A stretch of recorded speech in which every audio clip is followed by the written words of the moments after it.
안녕하세요. 저희 어머님에 관한 이야기를 들려드리고 싶어 이렇게 사연을 보냅니다. 환경에 따라 색을 달리하는 카멜레온처럼 저희 어머님은 이랬다 저랬다 한동안 난리도 아니셨어요. 차라리 저를 모질게 대하셨어도 한결같기만 하다면 그게 낫겠다 싶을 정도로 어찌나 변덕이 죽 끓듯 하시던지. 그리고 고부관계라는 게 쉬운 관계는 아니잖아요. 노력한다고 허물없이 가까워질 수 있는 사이도 아니고 그렇다고 무작정 남남처럼 지낼 수도 없는 사이죠. 아무튼 저도 어머님한텐 100점짜리 며느리는 아니었을 테지만 지금만큼은 제 관점에서 이야기를 해보겠습니다. 한번 들어보시고 그래도 제가 너무했다 싶은 부분이 있다면 알려주세요. 저도 고칠 건 고쳐서 좋은 며느리가 되어드리고 싶으니까요. 시작할 때 말씀드린 것처럼 저희 어머님은 마치 카멜레온 같아요. 사소한 일에 쉽게 영향을 받으시고 당신 눈에 좋아 보이는 건 어떻게든 따라하려고 하시죠. 그리고 그 첫 시작은 바로 모녀 사이 같은 고부관계였습니다. 어디서 무슨 드라마라도 보셨던 건지 아니면 주변에서 뭘 들으셨던 건지는 지금도 모르겠지만요. 결혼 전에도 그렇고 제가 원래 그렇게 살갑고 애교가 많은 편은 아니에요. 그런데 어머님은 제가 시집 오고 얼마 되지 않았을 때부터 어머님보다는 엄마라는 호칭을 듣고 싶어 하셨습니다. 그 편이 거리감도 안 느껴지고 훨씬 다정해 보인다면서요. 하지만 제 입장에선 까놓고 제가 엄마가 안 계신 것도 아닌데 어머님이란 정확한 호칭을 두고 왜 어머님을 엄마라고 불러야 하는지 도무지 납득이 되질 않았죠. 죽은 사람 소원도 들어준다는데 그게 뭐가 어렵냐는 남편의 핀잔도 있었지만 엄마라는 호칭은 제가 가족 중에서 제일 사랑하고 편하게 느끼는 사람에게 부르는 호칭이잖아요. 그런데 그런 호칭을 불과 몇 달 전까지는 길에서 마주쳤다 해도 그냥 지나쳤을 어머님께 부르기란 저에게는 정말 어려운 일이었어요. 물론 제 주변 친구들 중 자기 시부모님을 시엄마 시아빠라고 부르는 경우도 있긴 해요. 그런데 제가 너무 보수적인 건지 저는 그게 늘 이상해 보였거든요. 엄마 아빠 소리를 그렇게 쉽게 얼마 전까지도 모르고 살던 사람한테 할 수가 있다는 게. 하지만 어머님께선 일단 시작이 어려운 거지 한 번 하면 아무것도 아니라며 계속해서 엄마 소리를 강요하시더니 급기야는 제 의사와는 상관없이 저를 딸이라고 부르기 시작하셨어요. 참고로 그럼 저희 어머님에게 딸이 없냐 하면 아닙니다. 저보다 어린 신우가 멀쩡히 살아있어요. 다만 신우 또한 저와 마찬가지로 그렇게 살가운 성격이 아니긴 했지요. 아무튼 그렇게 어머님은 이후로 걸핏하면 저희 신혼집에 찾아오셔선 저랑 모녀놀이를 하고 싶어 하셨습니다. 특히나 주말엔 정말 대중 없이 찾아오셔서는 여기 가자 저거 하자 어찌나 바라시는 게 많던지. 남자는 빼고 여자들끼리 엄마랑 딸이랑 둘이 가자 하시면서 교회 카페로 서울의 맛집으로 동에서 번쩍 서에서 번쩍 어찌나 정신없이 다녔는지 몰라요. 그리고 그럴 때마다 말도 못하게 부담스러웠지만 그럼에도 불구하고 그런 어머님께 확실히 싫다고 말하지 못했던 건 2달이 지나도록 그렇게 매번 먼저 손 내밀고 친한 척을 하시니 저도 점점 마음을 열게 되었거든요. 이유가 뭐건 간에 조금은 죄송스러운 마음도 들었고요. 그래서 바라시는 대로 엄마라고 불러드리진 못해도 최대한 같이 다니고 맞춰드리려고 했던 거예요. 그런데 어머님이 저를 딸이라고 저는 며느리가 아니라 딸이라고 말씀하셨어도 결국 그건 허울 좋은 말뿐이었다는 걸 알게 되었습니다. 저는 원래 사람이 북적이는 곳을 좋아하지 않아요. 뭐랄까 진이 빠지는 느낌이거든요. 그래서 여자들이 좋아하는 쇼핑도 인터넷으로 하는 걸 선호하지 백화점에 직접 나가는 일은 거의 없습니다. 반면에 저희 어머님은 백화점에 가시는 걸 무척 좋아하세요. 그리고 한 번 가시면 정말 다음날 알아놓을 만큼 여기저기를 들쑤시고 다니시지요. 그래서 어머님이 어디 가자 하시면 웬만하면 다 따라다녔는데 백화점만큼은 정말 피하고 싶었어요. 그런데 그날은 어찌나 집요하게 백화점에 가자 하시던지 옷도 한 벌 사줄 거라며 말 그대로 사람을 달달 볶으시더라고요. 그리고 남편도 계절도 바뀌는데 옷 한 벌 얻어 입으면 좋지 않겠냐며 은근히 따라가 주길 바라는 눈치였지요. 그래서 정말 나 하나 희생해서 가족에게 행복을 주겠단 마음으로 따라 나섰습니다. 그리고 그렇게 도착한 백화점이었는데 어머님께선 주차장에서부터 제 팔짱을 탁 끼시더니 딸이랑 쇼핑 와서 너무 신난다고 야단법석이셨어요. 그리고는 1층 화장품 코너부터 시작해서 마치 각 층의 모든 매장을 훑어보실 기세로 돌아다니셨지요. 그러다 3층에서 비싸 보이는 여성복 매장에 들어갔습니다. 딱 봐도 마음만 먹으면 백화점에 있는 모든 물건들을 팔아치울 수 있을 것 같은 말 그대로 보통 내기가 아닌 듯한 점원한테 붙잡혔거든요. 친한 척하며 매장으로 저희를 잡아들이는데 말빨이 얼마나 좋던지 정말 뭐에 홀린 듯 넋을 놓고 그 점원을 따라 들어갔다니까요. 점원은 여러 옷을 권하며 어머님의 환심을 사기 위해 바빴습니다. 그리고 어머님께선 그런 점원에게 난데없이 우리가 무슨 사이처럼 보이냐 물으셨지요. 그런데 사실 딸이 있으신 분들은 아시겠지만 진짜 모녀 사이면 그런 질문을 남한테 애시당초 하질 않잖아요. 그리고 당시 어머님이야 저한테 딱 달라붙어 팔짱까지 끼고 계셨지만 저는 피곤하기도 하고 상황 자체가 불편했던지라 몸에 힘이 바짝 들어가 있었거든요. 그러니까 점원뿐만 아니라 그 누구라도 저희가 모녀는커녕 편한 사이조차 아니라는 걸 눈치챘을 거예요. 게다가 저랑 어머님은 정말 쥐오줌만큼도 안 닮았습니다. 하지만 앞서 언급한 대로 저희 어머님의 환심을 사는데 정신이 없던 눈치백단 점원은 1초의 망설임도 없이 저희 어머님이 듣고 싶어하던 정답을 내놓더군요. 딱 봐도 서로 눈에서 꿀이 뚝뚝 떨어지는 게 사이좋은 모녀 사이로 보인다고요. 그리고 저희 어머님은 좋아서 어쩔 줄 몰라 하시면서도 새침한 표정을 하시고는 정말이지 그런 소리 지겹게 듣는다면서 하지만 틀렸다 나랑에는 시어머니랑 며느리로 고부 사이지 모녀 사이는 아니다. 그리곤 뭐 그래도 며느리도 똑같은 딸 아니겠냐며 사돈이 낳아주신 내 딸이라 생각하고 살고 있다면서 마치 당신이 얼마나 며느리인 저를 아끼시는 것처럼 자랑하듯 말씀하시대요. 하지만 더 재밌었던 건 점원이 정말 보통이 아니었어요. 저희 어머님의 연설이 끝나기가 무섭게 정말 너무 대단하시다며 한 번 더 저희 어머님을 띄워주시더니 저한테도 아가씨는 참 운도 좋지. 세상에 이런 시어머니가 또 어디 있냐고. 자기가 백화점에서 일한 지가 몇 년이 넘었는데 저희 어머님 같은 시어머니는 처음 봤다나요? 그리곤 저보고 시집 정말 잘 간 거라며 여기저기 자랑하고 다니라는데 그때 저희 어머님의 표정은 아주 기분이 좋다 못해 날아가실 판이었지요. 어머님께선 다른 데는 볼 필요도 없다 하시면서 이웃저웃 구경을 하시기 시작했어요. 그리고 점원 입장에서는 이만하면 듣기 좋은 말도 실컷 해줬으니 몇 벌은 팔아먹을 수 있겠다 싶었는지 이것저것 권하기 시작하대요. 그러다 어머님이 가을 자켓을 하나 집어드셨는데 점원이 그것보단 이게 더 인기가 있다며 다른 자켓을 추천했습니다. 그런데 어머님께선 그건 스타일이 너무 올드하다 하시더니 당신이 아니라 딸이 입을 걸 고르고 있다 하시는 거예요. 그러니까 점원 입장에선 그 딸이 당연히 저라고 생각한 건지 저한테 자기가 집어든 옷을 갖다 대며 이거 보라고 피부색이랑 아주 잘 어울린다고 그러는데 그도 그럴 것이 어머님께서 좀 전까지 엄마니 딸이니 해가며 호들갑을 떠셨잖아요. 그런데 그때 저희 어머님이 하신 한마디 아니 걔 말고 진짜 내 딸 거 고르고 계신답니다. 솔직히 제가 정말 기대가 없었다면 거짓말이죠. 하도 딸딸거리시고 점원 앞에서도 그러셔서 잠깐이지만 저도 모르게 제 거 사주시는 건가 하는 생각이 들었거든요. 하지만 뭐 기대가 그렇게 컸던 건 아니었어서 실망도 크진 않았고 그저 속으로 그렇지 하고 말았었네요. 그런데 그 점원은 정말 베테랑이었습니다. 당황할 법도 한데 그런 기색은 전혀 없고 오히려 더 밝게 웃으면서 아 그럼 따님 것도 사시고 딸 같은 며느님 것도 사주시는 거냐고 정말 멋지다면서 저희 어머님을 또 띄워줬거든요. 하지만 용호상박이 이런 건가 싶을 정도로 저희 어머님도 보통이 아니셨습니다. 어머님께선 아무렴 내가 설마 내 딸을 앞에 두고 우리 딸 옷만 사주겠냐면서 내 딸 옷도 사줄 거라고 그러시는데 이제 와서 말이지만 이땐 저도 내 딸이 나인지 신우인지 우리 딸이 나인지 신우인지 헷갈리더라고요. 아무튼 결론은 매장에선 한 벌만 신우것만 구입하셨어요. 제 건 어머님이 다른 데서 사주시겠다고 나가자셨거든요. 당신이 미리 봐둔 곳이 있다면서요. 그렇게 따라간 곳은 에스컬레이터 앞 매대였습니다. 아까 올라올 때 스치듯 봤던 2월 상품 특가 세일 70%라고 적혀있던 곳이었지요. 그리고 어머님께선 아까 지나가며 보니까 평소 제 스타일이랑 비슷한 옷들이 많더라며 저더러 골라보라시대요. 당황스러워서 고개를 돌렸는데 방금 전까지 저희가 있었던 매장에 점원과 원발치서 눈이 마주쳤어요.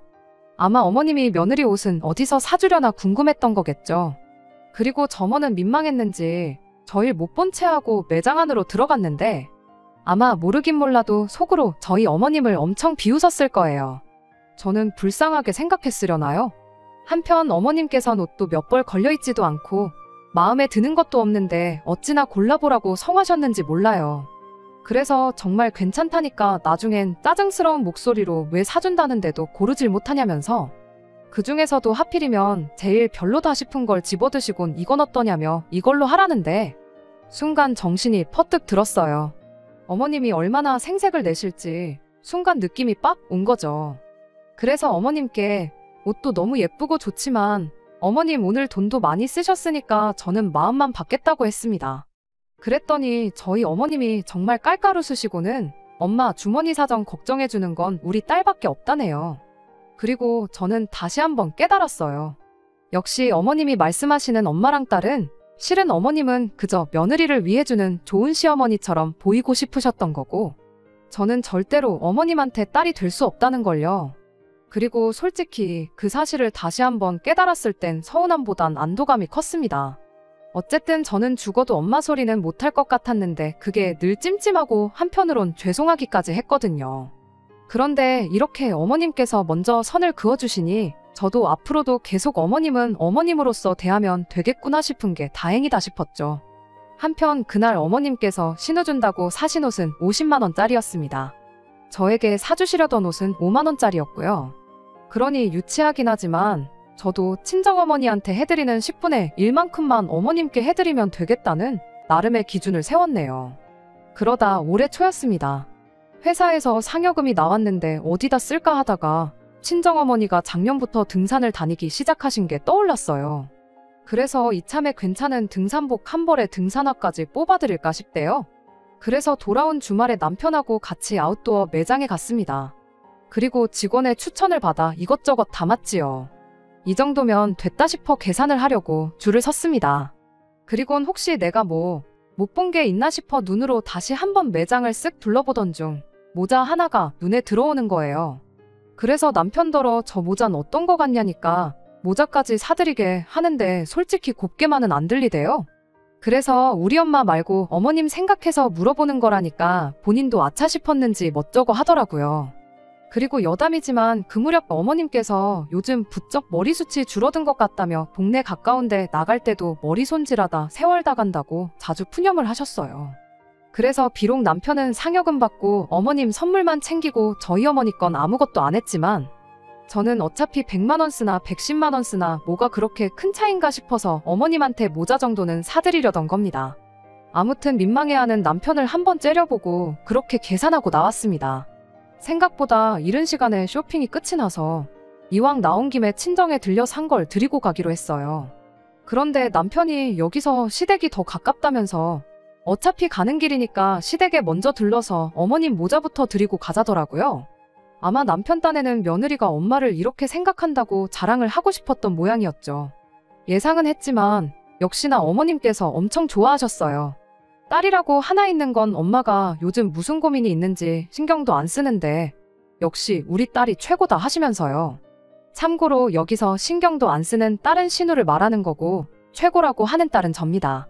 어머님께서 저희 보고 이왕 온 김에 기다렸다가 같이 저녁이나 먹고 가라셨는데 남편이 눈치 없이 처가에도 가야 된다고 하대요. 장모님 드릴 것도 있다면서요. 아차 싶었죠. 솔직히 드릴 게 있다는 얘긴 안 하려고 했거든요. 그리고 역시나 저희 어머님 처가에 그것도 장모님한테 드릴 게 있다 하니 뭔가 눈치를 채신 듯 했습니다.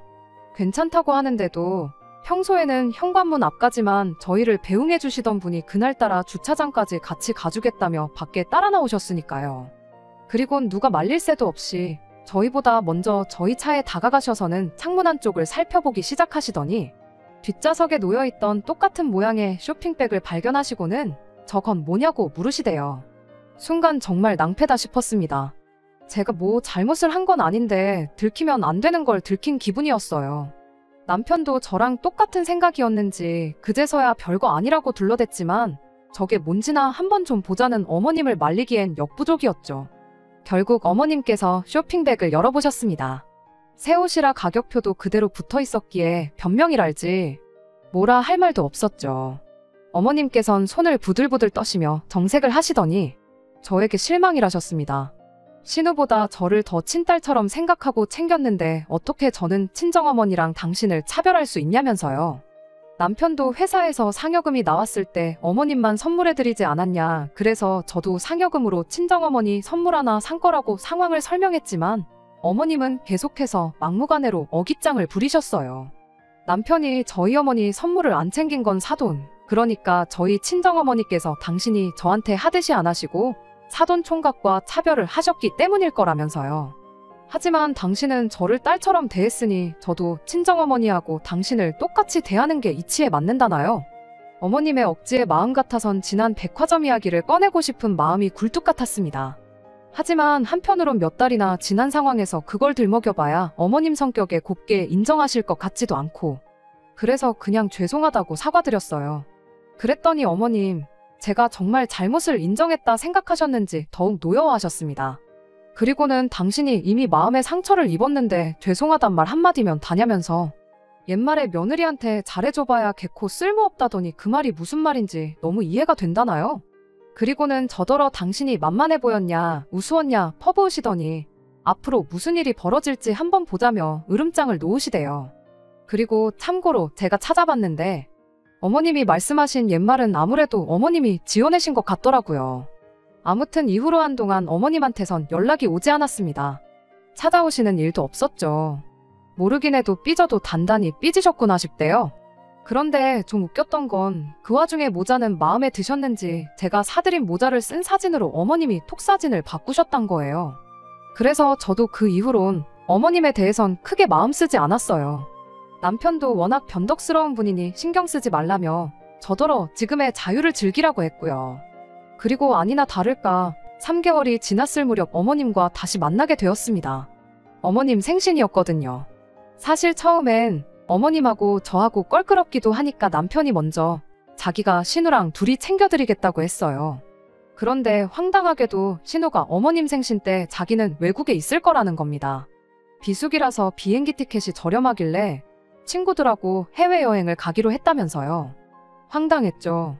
아무리 티켓이 싸도 그렇지 엄마 생일에 친구들하고 해외여행 가는 딸이라니. 저로서는 상상도 못할 일이었거든요. 하지만 제가 신우한테 이래라 저래라 할 건 아니었으니 더는 뭐 말은 안 했습니다.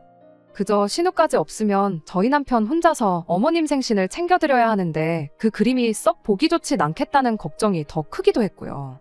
그래서 남편하고 제가 같이 챙겨드리기로 했어요.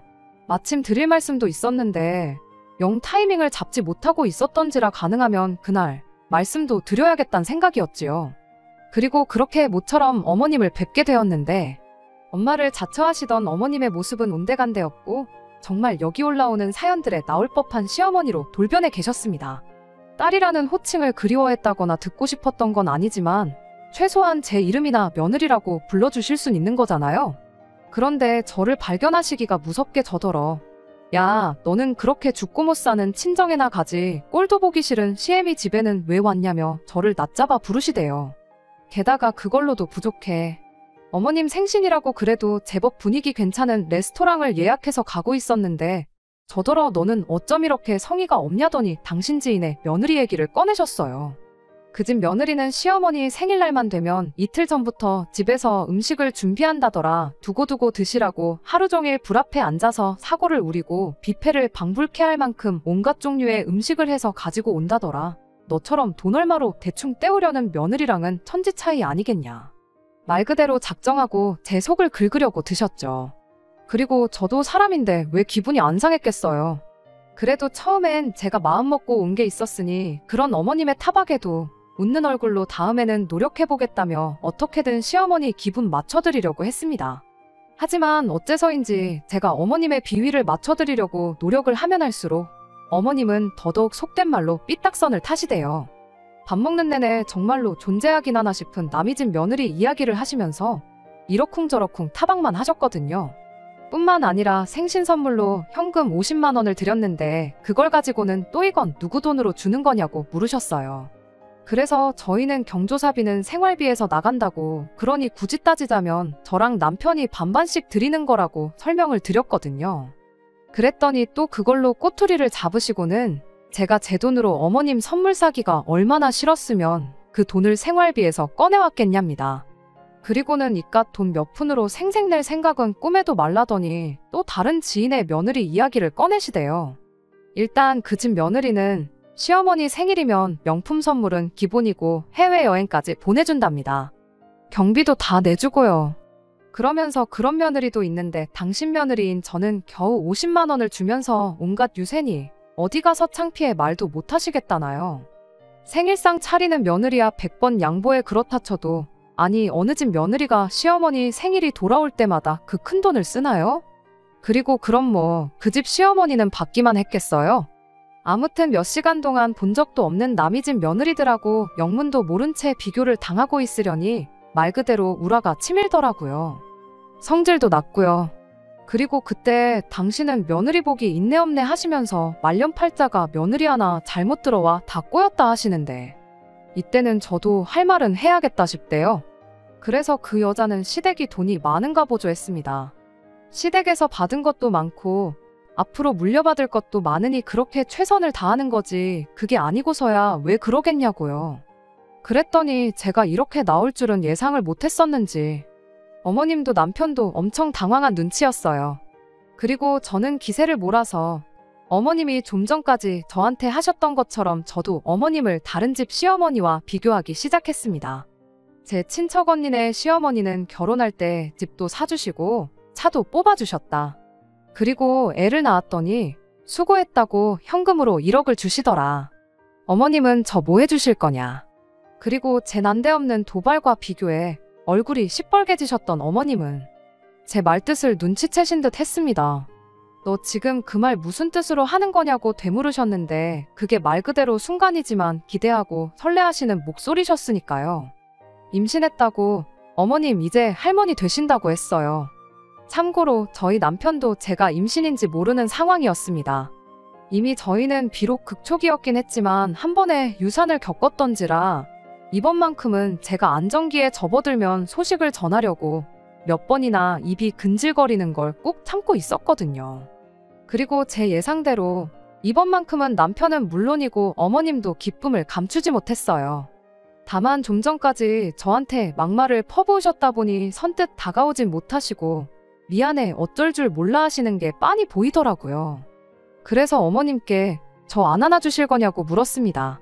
그랬더니 어머님이 그제서야 저를 와락 안아주시고는 미안하다고 그러시대요. 당신이 어른답지 못하게 속 좁게 구셨다면서요. 그래서 제가 어머님한테 괜찮다고 대신 딱 하나만 부탁드린다고 했습니다. 다른 사람들이 우릴 어떻게 보는 게 뭐가 중요하냐고 그냥 서로에게 좋은 시어머니이자 며느리가 되면 좋겠다고요. 그랬더니 이번엔 주책맞게 저희 남편이 너무 감동적이라면서 이런 고부 사이가 세상에 어딨냐고 어이없이도 자기가 훌쩍훌쩍 거리는 거 있죠. 아무튼 어떻게 마무리를 해야 할지 모르겠는데 결국 하하호호 웃으면서 그날 하루 즐겁게 보냈어요. 그리고 지금은 저희 어머님 어떻게 사람이 이렇게 달라질 수가 있지 싶을 만큼 적당한 거리를 지켜주시면서 저를 챙겨주시고 배려해주시는데 정말이지 아무래도 제가 시어머니 복이 있는 것 같다니까요.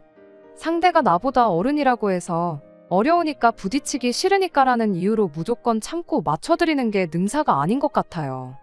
적어도 인간관계에서는 한 번쯤 솔직하게 진심을 보이면 생각지도 못한 곳에서 해결책을 찾게 될 때도 있더라고요.